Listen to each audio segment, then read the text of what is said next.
오늘 꽃을 예쁘게 하나 달아 주었습니다. 오늘 스승의 날 기념주일이라서 이렇게 저에게 꽃을 달았는데 꽃을 안 달으셨네요. 참 저에게는 참 귀한 만남의 스승들이 있어요. 초등학교 6학년 때 제 담임 선생님이 이동우 선생님이었는데, 내가 이제 가난 때문에 중학교를 못 가고 농사 지려고 지게를 마치고 있는데 저를 찾아왔어요. 완우야, 부모님이 가난해서 중학교 못 보내주는 거야 어쩔 수 없지만 내가 돈 벌어서 중학교 가면 되지 않니? 그 다음부터 네가 해야 될 일 아니겠니? 그래서 저를 학교에 취직을 시켜줘서 1년 동안 돈을 벌게 하시고 중학교를 가게 해주신 분이었죠. 또 중학교에는 황신목 선생님이라고 저 1학년 때 담임 선생님을 하셨는데 저하고 참 귀한 만남이 있어요. 그래서 3년 동안 제 담임을 하셨어요. 그리고 저를 또 고등학교를 가난한 집안이기 때문에 돈 안 드는 학교 보낸다고 해서 국립학교 부산으로 저를 소개해 주셔서 부산으로 오게 된 동기가 되어졌죠. 그때 제가 이제 박재봉 목사님이라고 하는 우리 감리교회 영적 거장을 만나죠. 정말 그분은 감리교회 영적 계보인 이용도 목사님, 우리나라에서만 아니라 교파를 떠나서 굉장히 영적인 거장이셨죠. 그분의 이제 제자였던 박재봉 목사님, 그리고 제가 이제 그 목사님에게 영적인 세계를 경험하게 되죠. 참 귀한 만남이 있어요. 그리고 저를 만났던 송인정 목사님, 또 유기성 아버지 유상공 목사님, 그리고 인천에 있었던 홍석산 목사님, 세상적으로 볼 때 저에게 참 좋은 스승이 있었지만 저에게는 영적 스승이 정말 귀한 제 목사님을 제가 만났던 하나님의 축복이 있었어요.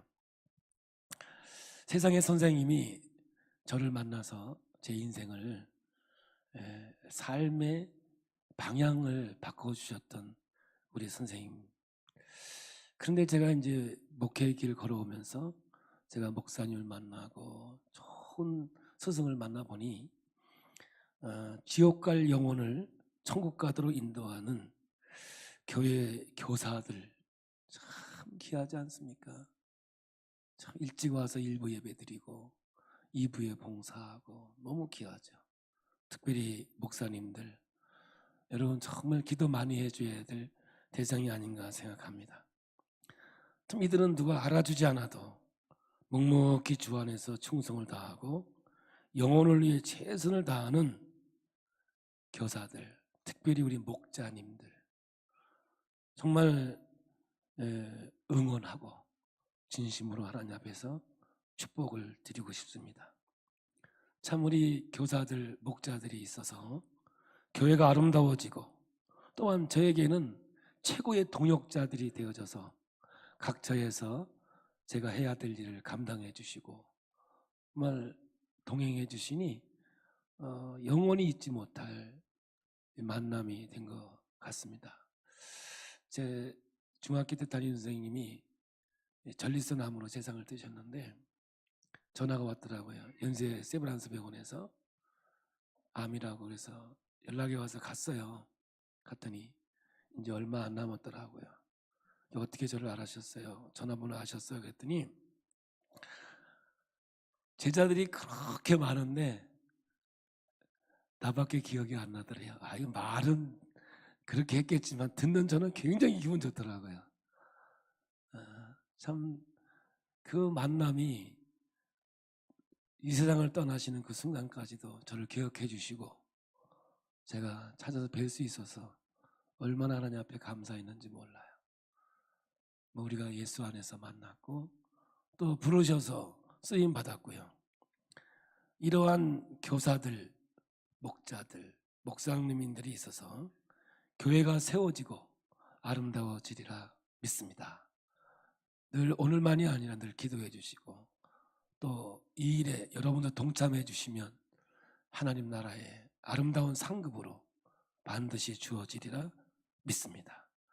이제 예배가 끝난 다음에 교회에서 케이크를 준비했습니다. 우리 교사들, 목자님들 이렇게 했는데 그냥 케이크 아니에요. 차원에서 제일 좋은 케이크예요. 값도 억수로 비싼 거예요. 억수로 비싼 거예요. 최고로 정보를 했어요. 최고로 좌우지간.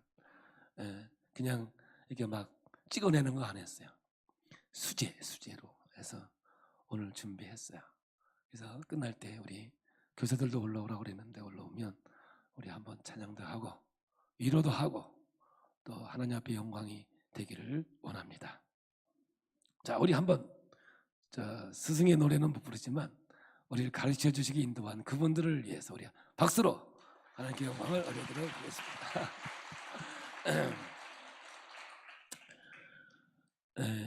지난주까지는 열매 없음의 이야기였어요. 그래서 열매가 없는 무화과가 나무가 잎만 무성하고 열매를 내지 못했어요. 그래서 그 무화과 나무를 성경엔 저주라고 표현했지만 심판을 하시는 거예요. 나무가 뿌리채 말라 죽어버렸어요. 그리고 그 열매 없음에 대한 얘기를 계속 해오다가 지난주에 비유를 통해서 한 번 더 자세하게 설명해 주는 이야기가 바로 농부의 이야기예요. 새를 주고 포도원을 주고 갔어요. 종을 보냈지만 때리고 죽이고 때리고 죽이고 그랬어요. 마지막으로 이 주인이 외아들을 보내면 외아들이니까 그의 권위도 있고 하니까 잘 대접하겠지 했는데 그도 때리고 죽여버렸어요. 우리가 이 성경을 똑 요 한 구절만 떼어서 보면 욕심 때문에 소유욕 때문에 그 외아들을 죽인 것 같지만 그 성경의 전체를 쭉 강해를 해오다 보니까 열매 없음이 얘기했어요. 열매가 없기에 그 외아들을 죽여버린 거예요.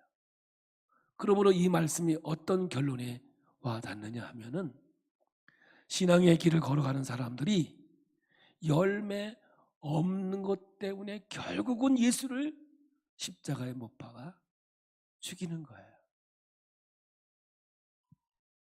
사도 바울은 나는 날마다 십자가를 지고 가노라, 나는 날마다 죽노라고 고백을 하고 있는데 우리가 아차 하는 순간에 열매 없음으로 끝나는 게 아니에요.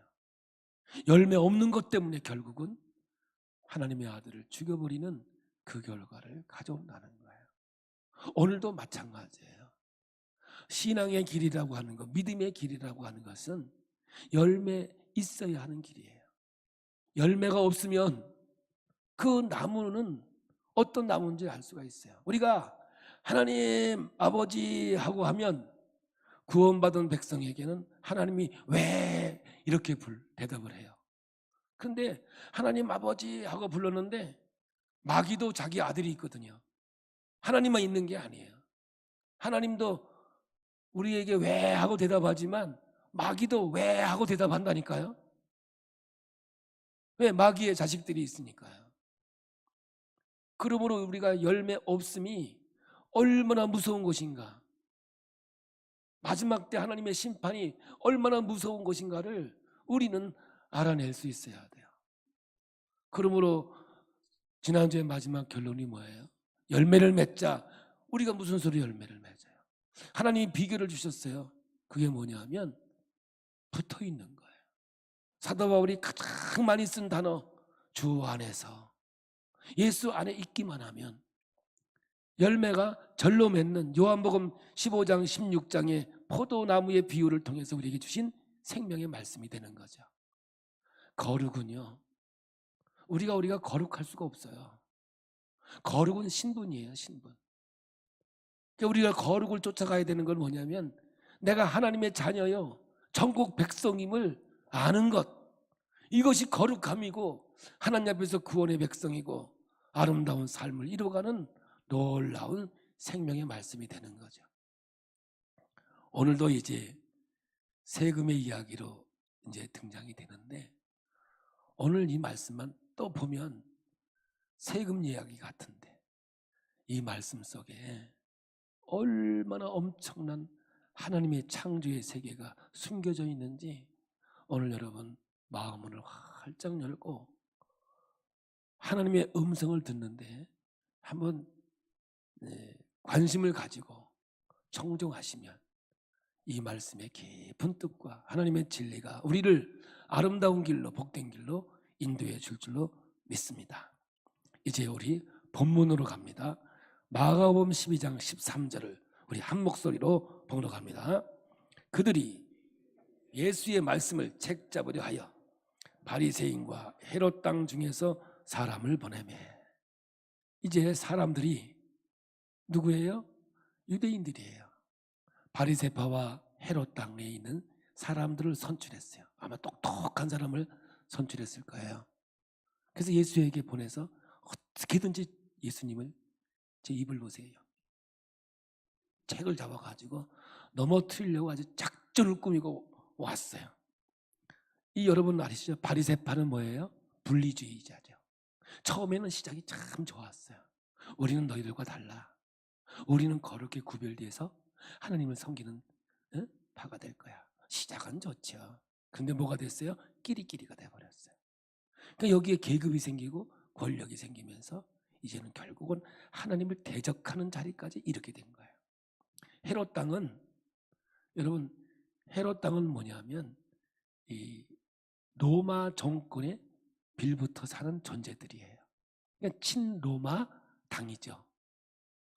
이 헤롯은 유대인이지만 에돔의 후예예요. 이만 에서의 후손들이다 그 말이죠. 그래서 이들은 유대인들에게 정통성이 있는 게 아니에요.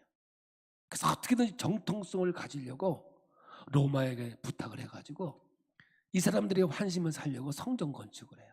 그래서 예루살렘의 4분의 1 엄청난 땅을 이렇게 불화를 받아서 제2성전을 건축하게 되죠.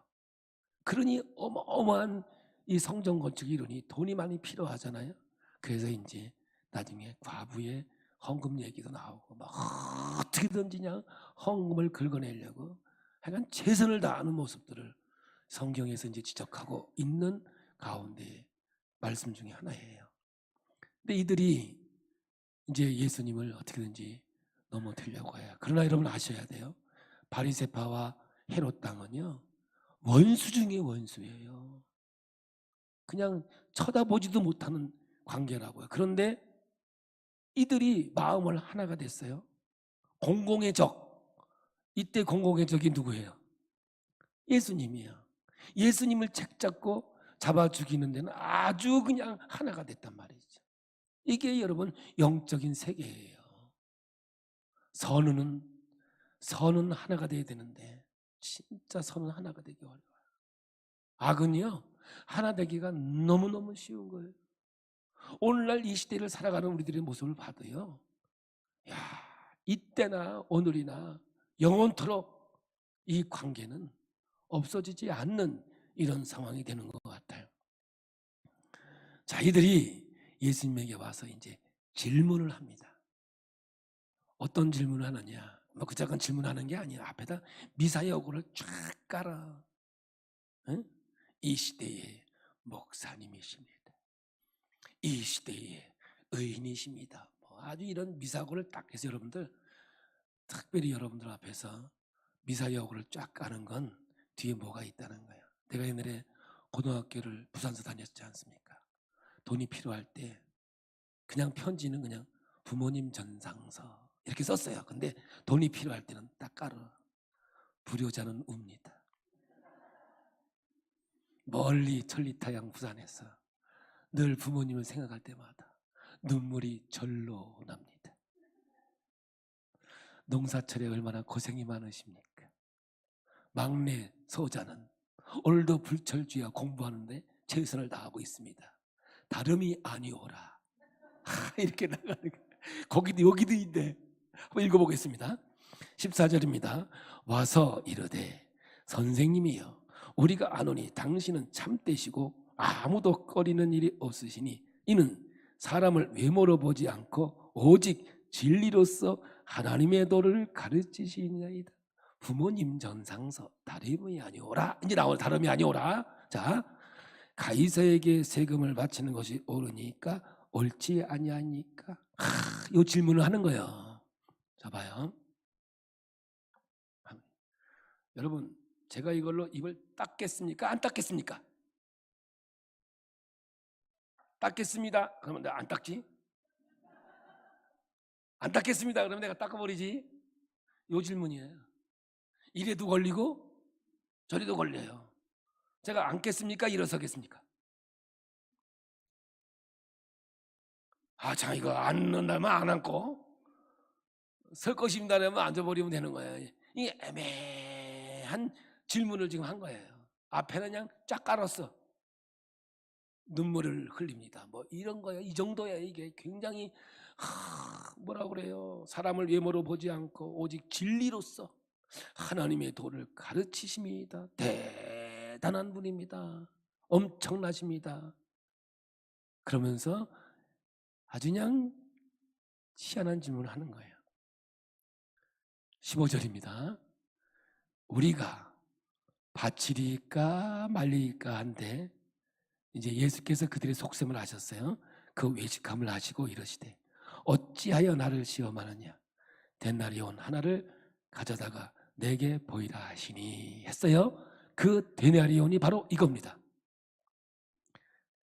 팍 튀어나와야 되는데 아이고 언제 나오나.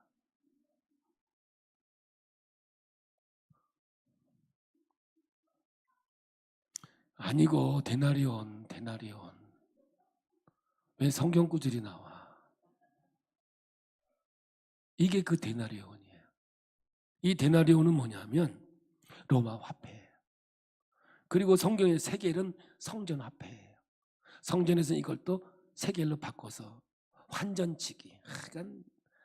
약간 어디든지 이런 사람들이 있는 거예요. 여기 있는 글이 뭐예요? 예수님께서 이 형상과 글에 대해서 얘기하고 있거든요.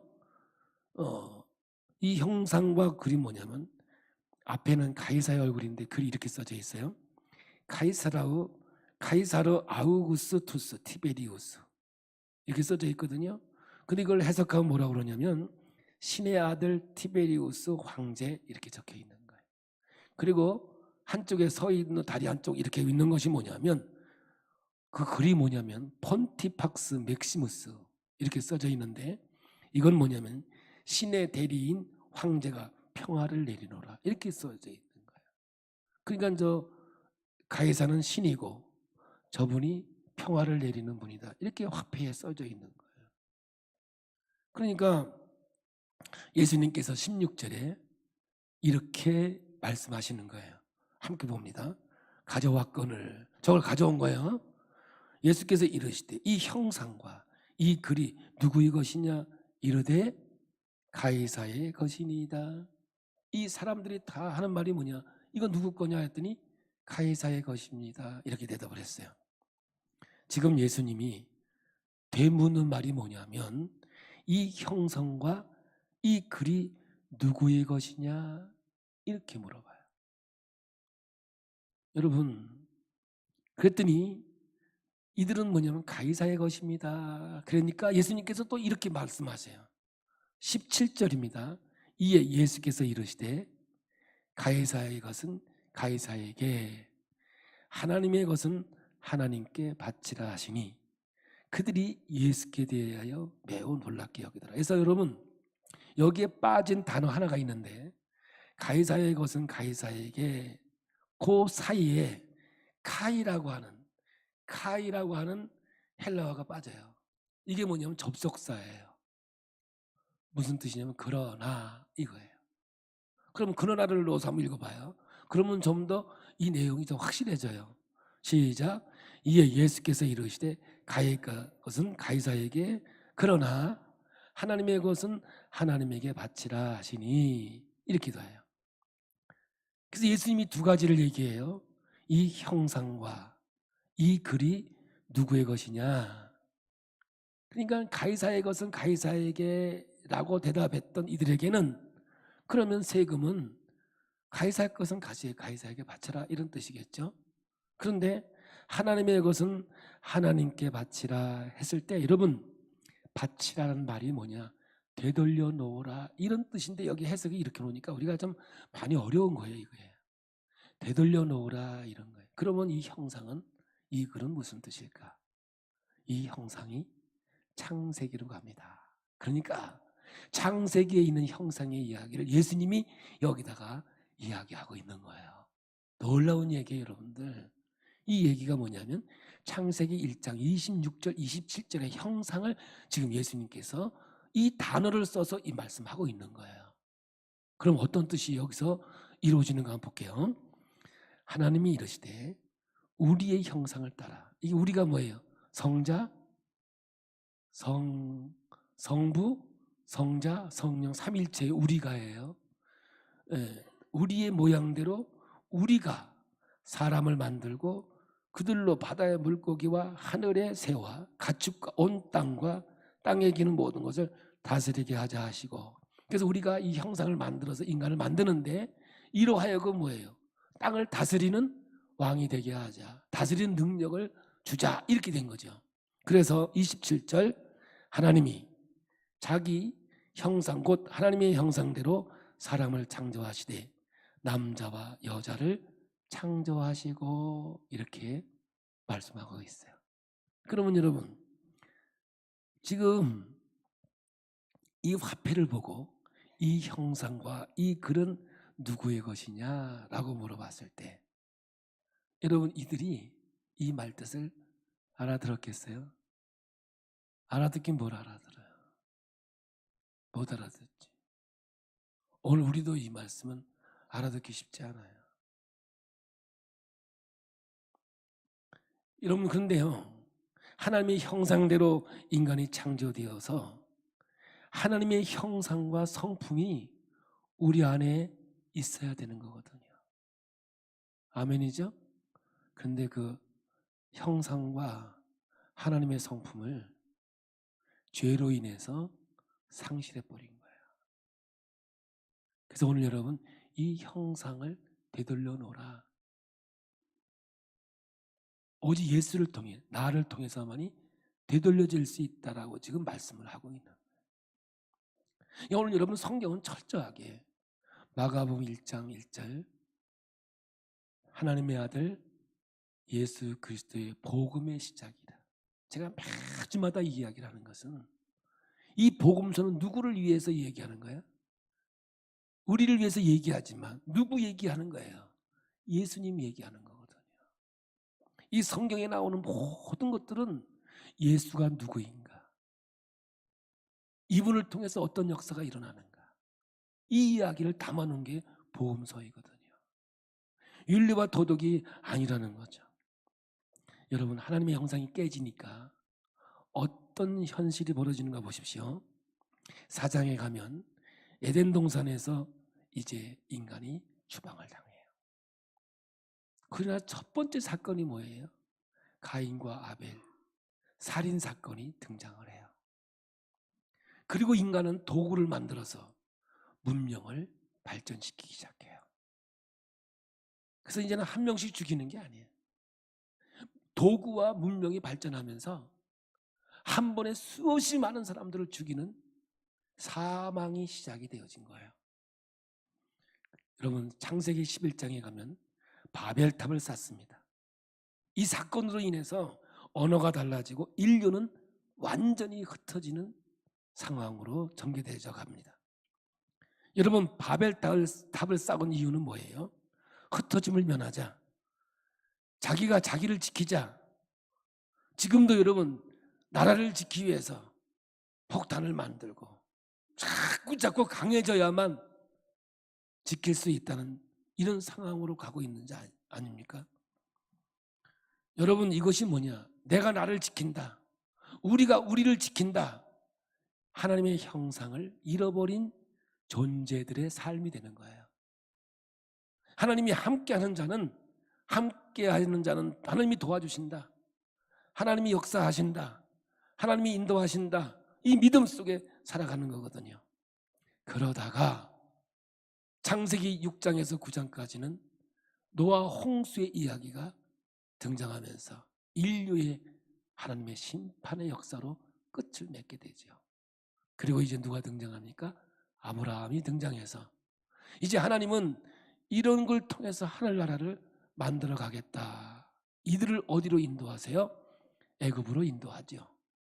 애굽에서 430년 동안 종살이하면서 이들의 고난과 고통 속에서 삶을 살아가는 거예요. 이게 뭐예요? 하나님의 형상이 깨지고 하나님의 형상을 잃어버린 존재의 삶을 이렇게 큰 역사 속에 그림으로 담아 놓은 것입니다. 여러분, 출애굽기 3장 1절에 드디어 모세가 이제 등장을 해요. 모세가 어떻게 등장하는지 보시겠습니다. 함께 봅니다. 모세가 그의 장인 미디안 제사장 이드로의 양떼를 치더니 그 떼를 광야 서쪽으로 인도하여 하나님의 산 호렙산에 이르매. 에덴 동산에서 하나님의 형상을 잃어버린 최초의 아담과 하와는 동쪽으로 쫓겨납니다. 이제 하나님이 모세를 부르셔서 이제 서쪽으로 하늘나라를 회복하기 위해서 호렙산 하나님의 산으로 인도하기 시작하지요. 그러니까 여러분, 동쪽으로 쫓겨난 인간은 하나님의 서쪽으로 인도하시면서 하나님의 나라를 이루어가고 있는 이 움직임의 그림을 볼 수 있어야 되는 거예요. 이것이 바로 출애굽을 전제한 이야기잖아요. 그리고 이제 이 백성들의 고통과 아픔을 보는 거예요. 출애굽기 3장 7절입니다. 여호와께서 이르시되 내가 애굽에 있는 내 백성의 고통을 분명히 보고 그들의 감독자로 말미암아 부르짖음을 듣고 그 근심을 알고. 여기에 나오는 감독자는 하나님의 형상을 잃어버리고 모든 것들을 다스리게 하는 오늘날의 부패된 모습들을 그대로 담아놓은 이야기가 감독관인 거예요. 에덴 동산으로 쫓겨난 인간은 신음과 고통 속에 살게 됩니다. 왜 이런 지경으로 빠져들었습니까? 딱 하나입니다. 하나님의 형상을 잃어버렸기 때문이죠. 그래서 인간은 땀을 흘려야만 먹고 살 수 있고 이 땅은 아무리 개간을 내도 엉겅퀴를 내는 세상으로 바뀌어져 버리고 마른 것이죠. 거기에다가 에덴 동산을 다스리는 권력을 그에게 주었지만 이것을 빼앗김으로 인해서 에덴의 청지기였던 왕 같은 모습을 잃어버리고 통치권을 완전히 잃어버린 모습이 바로 최초의 아담의 모습이 되는 겁니다. 그러면 하나님의 나라가 다시 이루어지기 위해서는 이 통치권을 다시 되돌려 받는 것 아니겠습니까? 그래서 하나님의 나라의 개념은 땅의 개념이 아니라 통치와 다스림이에요.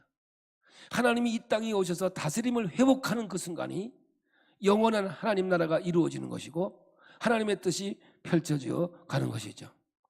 그런데 오늘 여러분, 지금 이 이스라엘은 누구의 통치 속에 있느냐? 가이사의 통치 속에, 가이사에게 모든 통치가 넘겨져 간 상태입니다. 이것이 뭡니까? 하나님의 형상을 잃어버린 모습이었던 것이죠. 이제 본문으로 다시 돌아가 17절을 보도록 하겠습니다. 이에 예수께서 이르시되 가이사의 것은 가이사에게, 그러나 하나님의 것은 하나님께 바치라 하시니 그들이 예수께 대하여 매우 놀랍게 여기더라. 되돌려 놓으라는 겁니다. 이렇게 놓고 볼 때 이 이야기는 세금의 이야기가 아니라 하나님의 회복, 하나님의 나라의 다스림, 통치, 어마어마한 하나님의 이야기가 여기에 담겨져 있는 것을 보게 되는 것이죠. 이걸 이렇게 정리할 수 있습니다.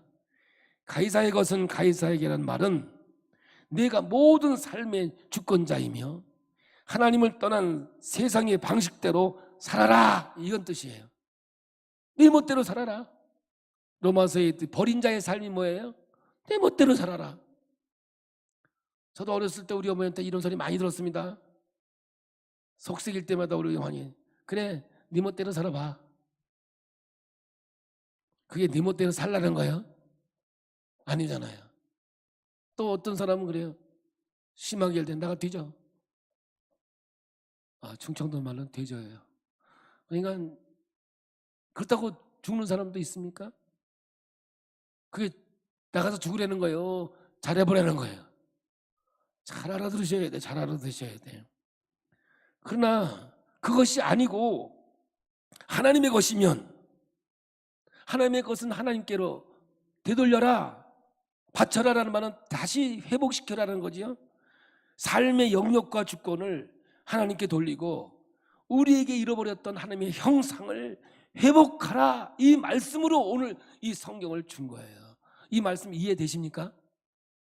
이해 안 되시면 나머지 공부하셔서라도 깨달으셔야 여러분 하늘나라가 뭔지, 하나님의 통치와 다스림이 뭔지, 하나님의 형상의 회복이 뭔지를 알아낼 수가 있는 것이죠. 이거를 이제 한번 이렇게 얘기할 수도 있습니다. 이 세상은 가이사의 철학과 가이사의 문명 속에서 우리는 압제를 당하고 있다는 거예요. 지금 로마 시대의 현실의 모습이죠. 가이사가 주님입니다. 그 당시에 인사도 그렇게 했습니다. 인사도 그렇게 했어요. 그 당시에 가이사는 주님이십니다. 이렇게 인사했어요. 그러니까 화폐에도 카이사라 아우구투스 투스티베리우스, 아이고 힘들어. 신의 아들 티베리우스, 돈에 그렇게 써져 있습니다. 돈이 신이었습니다. 그리고 뒤에는 신의 대리인 황제가 평화를 내리노라. 팍스 로마에, 힘으로 다스리는 로마에. 그게 오늘 이 시대입니다. 별반 다른 거 하나도 없습니다. 애굽에 신음하는 사람들이 감독관에 의해서 신음을 하고 있습니다. 감독관은 제도와 시스템과 권위를 이야기하고 있는 거죠.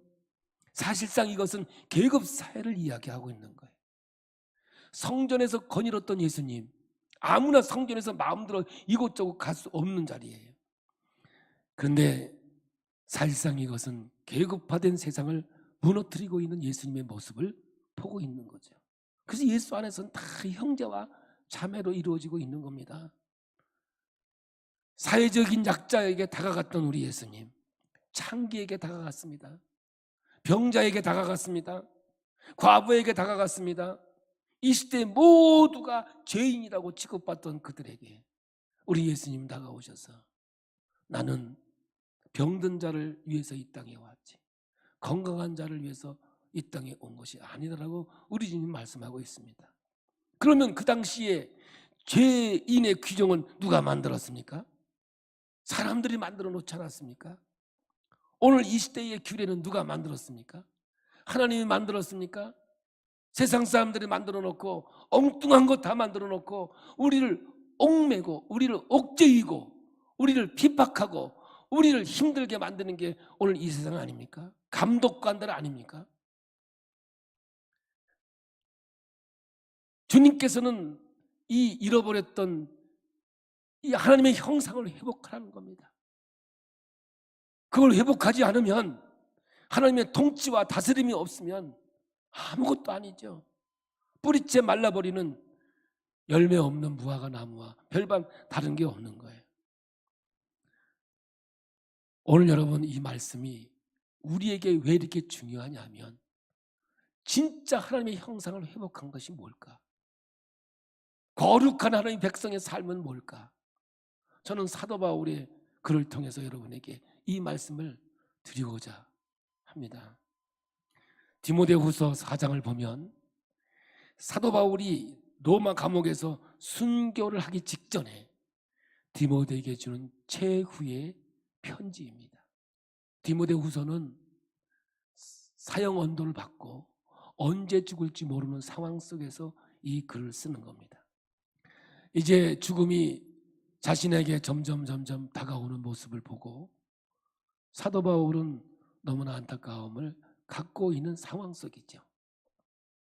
그때 디모데에게 선한 싸움을 싸우며 믿음을 끝까지 지키라고 권면하고 있습니다. 여러분, 왜 이렇게 위대한 사도를, 오직 하나님의 영광만을 위해 살았던 이 사도를 왜 이렇게 초라하게 만들었을까요? 그 생명을 온전히 복음을 증거하는 데 쏟아부었던 이 사도 바울을 왜 이렇게 비참하게 하나님 만들었을까요? 우리는 이런 생각 안 해봤습니까? 매 맞고 굶주리고 감옥에 갇히고 사형 판결을 받아놓고 사실상 사형 집행만 남겨놓았던 이 사도 바울. 그러나 사도 바울은 얼마나 예수님 때문에 병든 몸을 가지고도 투명한 삶을 살아왔습니까? 여러분, 이런 사도 바울의 마지막을 보면 얼마나 비참합니까? 얼마나 안타깝습니까? 사도 바울은 다행히 로마 시민권을 가지고 있었기 때문에 십자가 틀에서 죽진 않았습니다. 십자가의 형틀은 너무 고통스러운 거였거든요. 그래서 이방인들에게만 주어졌던 사형틀이 십자가였고, 로마 시민권을 가진 사람들에게는 사형은 단두대에서 목을 한 방에 자르는 사형이었습니다. 저는 그 사도 바울이 죽은 현장에 가서 교회를 건축해 놓은 그곳에서 이런 묵상을 해봤습니다. 하나님, 이 위대하신 주의 종이 어떻게 이렇게 초라하게 비참하게 세상을 떠야만 했을까요? 왜? 여기에 우리의 기독교의 혼란이 있는 겁니다.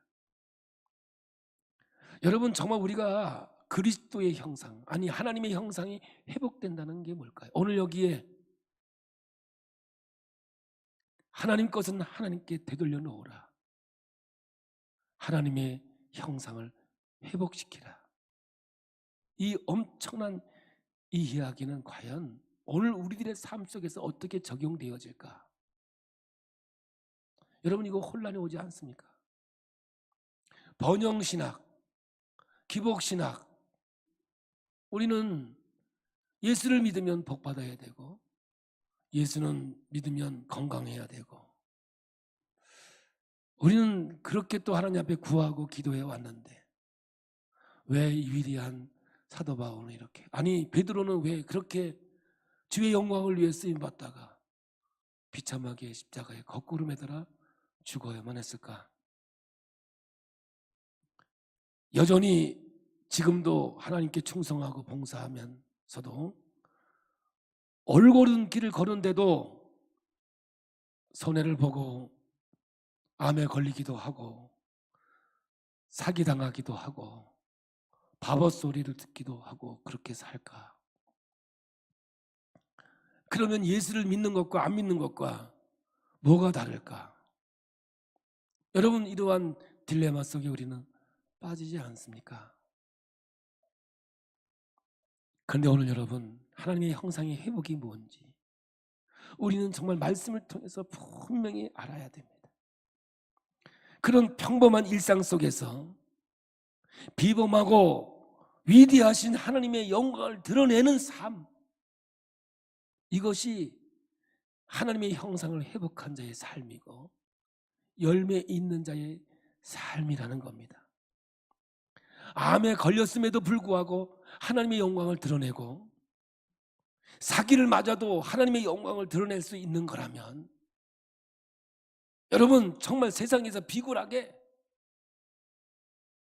그 돈 몇 푼 때문에 하나님 앞에 예배를 상실하고 믿음을 떠나는 어리석은 자가 되는 것, 그런 게 아니라니까요.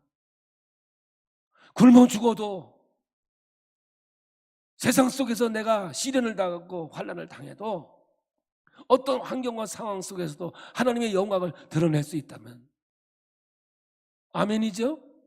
그것이 하나님의 형상을 회복한 자요, 구원받은 하나님의 백성의 삶이라고 성경은 지금 예수님께서 이 말씀을 우리에게 주시고 있는 거예요. 우리가 하나님의 형상을 회복된다는 것이 우리가 예수를 믿어서 바뀌고 우리가 변화되어, 여러분 얼마나 변화됐습니까? 우리는 정말 예수님을 믿고 따라감에도 불구하고 세월이 흘러가면서 바보 소리 듣지 않습니까? 저도 보니까요, 참 저 순발력이 좋았거든요. 무슨 얘기하면 벌써 탁탁탁탁 생각이 나가지고 나도 깜짝 놀래. 어떻게 이런 생각을 하지? 내가 나를 보고 놀랄 때가 있었다니까. 왜냐? 워낙 순발력이 좋으니까. 먹고 살기 위해서, 세상 속에서 존재하기 위해서는 머리에 안 굴리고 살아갈 수 없으니까 여러분 순발력이 있다니까요. 근데 요즘에는 단어 생각이 잘 안 나. 그래서 아내가 물어보면 조금만 기다려, 생각이 나긴 날 거예요. 야, 순발력이 없어졌어요. 그리고 자꾸 내가 보니까 내가 스스로가 약간 추해지는 것 같아. 야, 내 인생이 예수를 통해서 거룩함을 드러내놓고 멋진 삶을 살아가려고 했지만 나도 모르게 내가 여기까지 왔구나 하는 모습도 제가 보게 됐다니까요. 여러분, 하나님의 형상이 회복됐다는 것은 어떤 환경 속에서도 하나님께 영광을 돌리는 삶, 이것이 하나님의 형상이 온전히 회복된 자의 삶이라는 사실을 여러분 깨닫기를 축복합니다. 근데 우리는 뭘 요구합니까?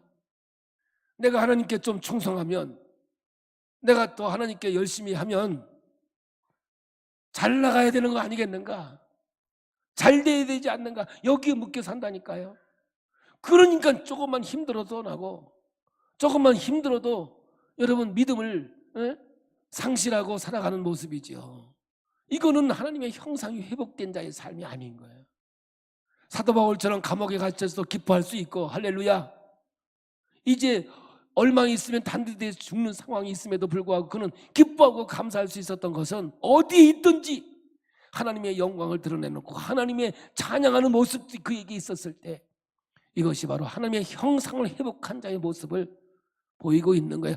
오늘 예수님께서는 이 바리새인과 헤롯 땅에 와가지고 어떻게 하면 넘어뜨릴까 하는 요 술책술수를 가지고 이 영적 회복, 하나님의 형상의 회복이 뭔지를 분명히 되돌려 놓으라고, 에덴 동산의 모습으로 되돌려 놓으라고 하나님께서 우리에게 말씀을 주고 있는 겁니다.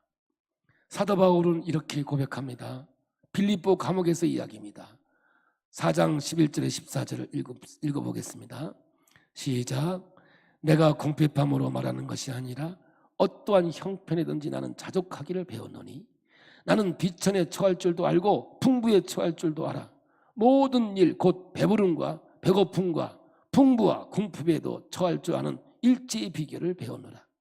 내게 능력 주시는 자 안에서 내가 모든 것을 할 수 있느니라. 그러나 너희가 내 괴로움에 함께 참여하였으니 잘하였도다. 할렐루야. 뭘 감옥에서 모든 걸 다 합니까? 딱 하나예요. 어떤 환경이 오든 상황이 오든 나는 하나님의 형상이 회복된 자로서 하나님 앞에 영광을 올려드리는 자가 구원받은 백성이요 하나님의 통치와 다스림 속에 있는 하나님의 자녀이들 줄 믿습니다. 그러므로 오늘 여러분 이 세상에 살아가며 감독관 앞에서라도 비굴하지 말고, 할렐루야, 우리는 당당하게 복음을 가지고 나가서 살아가는 자가 되어야 될 줄로 믿습니다. 과거에 이 마가복음을 쓴 마가는 사도 바울과 헤어진 사람입니다. 바울이 싫어했습니다. 끝까지 따라오지 않고 도중에 하차해서 가라고 했습니다. 두 번째 2차 전도여행 가는데 바나바의 생기는 마가가 있는데 데리고 가자, 안 된다. 데리고 가자, 안 된다. 한판 붙었. 성경에는요 대판 붙었어요. 크게 싸웠다니까 우리말로는 대판 붙은 거예요. 그래서 바울과 바나바가 헤어진 관계가 이 마가 때문에 헤어졌다니까요. 그런데 말년에 회복된 자의 삶이 어떤 건지 보십시오. 디모데후서 4장 11절입니다. 죽기 얼마 직전에 쓴 거예요. 시작. 누가만 나와 함께 있느니라. 내가 올 때에 마가를 데리고 오라. 그가 나의 일에 유익하니라. 여러분, 하나님의 형상이 회복된 자는 기분에 따라 움직이는 게 아닙니다. 주님의 일에 유익하면 그게 하나님께 영광이고 기쁨이 되어야 될 줄로 믿습니다. 이것이 성경적인 인격이에요. 피차 우리는 기분이 나빠도 주의 일이라고 하면, 주의 말씀이라면 돌아서는 게 회개고 아름다운 신앙의 열매가 되는 것 아니겠습니까? 그러므로 이것은 인격의 문제가 아니에요. 신앙의 고백의 문제가 되는 거예요. 하나님의 형상을 윤리나 도덕이나 좋은 인간관계를 만들어가는 방향으로 가면 어렵습니다. 하나님의 형상을 가진 자는 하나님의 주권을 인정하는 겁니다. 하나님의 통치를 인정하는 겁니다. 우리가 살면 살수록 우리의 신앙의 중요한 기본 요소가 뭔지 아십니까? 욥기를 볼 때, 욥기를 전체를 볼 때 욥기가 깨달은 게 뭔지 아십니까? 모든 주권이 하나님에게 있구나. 이게 욥기서입니다. 할렐루야. 욥기는 자기가 의롭다고 했어요. 나는 의가 있는 자라고 했습니다. 그러나 그는 나기 전부터 내가 죄인인 것을 깨달았다고 하죠. 하나님의 통치. 그런 욥기가 깨달은 게 뭔지 아십니까? 하나님이 하신 일은 하나님은 옳은 일을 하시는 분이 아니라 하나님이 하시는 건 다 옳은 거구나. 알아들었어요? 다시 한번 해볼까요? 하나님이 하시는 게 옳은 게 아니라 하나님이 하시는 일은 모든 게 다 옳은 거라는 거예요. 이번 강사가 와가지고 나 은혜 받았어요. 그 나비를 달라고 기도했더니 애벌레를 주더라는 거예요. 꽃을 달라고 했더니 선인장을 주더래. 그래가지고 실망을 했겠지요. 하나님, 왜 나비를 달라 그랬는데 왜 애벌레를 줍니까? 이 징그러운 거. 아니, 하나님 그럴 수가 있습니까? 꽃을 달라고 했더니 그 가시투성인 선인장을 줍니까? 그런데 하나님을 의지하고 하나님을 따라갔더니 세상에 그 애벌레가 뭐가 돼요? 그 아름다운 나비가 돼서 날라오더라는, 그 가시밖에 없었던 선인장이 세상에 꽃이 피어 그 아름다운 모습으로 등장하더라는 거예요. 여기서 우리가 깨달은 게 뭐예요? 하나님이 하시는 게 옳은 게 아니라 하시는 일은 다 옳은 거예요. 할렐루야. 우리에게 고난을 줘도 할렐루야. 좀 도와줘요. 고난을 줘도, 좋은 일을 줘도, 근데 우리는 좋은 일만 할렐루야. 좀 힘들고 어려우면 못 있겠어요. 못 견디겠어요.